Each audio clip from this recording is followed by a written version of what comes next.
नोकरी असो वा लग्न, चष्म्याची अडचण आता होऊ देऊ नका. नंदादीप नेत्रालयात या आणि तुमच्या चष्म्यापासून मिळवा कायमची मुक्ती. कारण आता चष्मा घालवण्याची लासिक शस्त्रक्रिया फक्त 32,999 रुपयात. शिवाय 5,000 रुपयांपर्यंतचे लासिक स्क्रीनिंग अगदी मोफत. ऑफर मर्यादित कालावधीसाठी. तर वाट कसली बघताय, आजच कॉल करा 92-2000-1000. नंदादीप नेत्रालय, न्यू शाहूपुरी, कोल्हापूर. दृष्टी म्हणजे नंदादीप.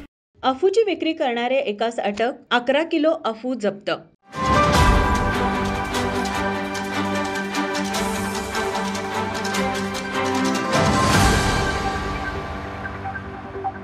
अंबफाट्याजवळ रवींद्र गोधनराम बेनीवाल वय 20 राहणार अंबफाटा हा अंबफाट्याजवळ अफू या अंमली पदार्थाची विक्री करत असल्याची माहिती स्थानिकांनी अन्वेषण शाखेला मिळाली. मिळालेल्या माहितीनुसार पथकाने सापळा रचून त्याला ताब्यात घेतले. त्याच्याकडून 11 किलो 780 ग्रॅम वजनाचा अफू हा अंमली पदार्थ व इतर साहित्य असा एकूण 1,20,000 रुपये किमतीचा मुद्देमाल जप्त केला. पुढील तपास वडगाव पोलीस करत आहेत. या कारवाईत पोलीस अधीक्षक महेंद्र पंडित, अपर पोलीस अधीक्षक निकेश खाटमुडे पाटील, अपर पोलीस अधीक्षक बी धीरज कुमार यांच्या मार्गदर्शनाखाली स्थानिकांनी अन्वेषण शाखेचे पोलीस निरीक्षक रवींद्र कळमकर, पोलीस उपनिरीक्षक शेष मोरे, पोलीस अंमलदार अरविंद पाटील, अशोक पोवार आदी पोलिसांनी सहभाग घेतला होता. माझा महाराष्ट्र न्यूज, कोल्हापूर.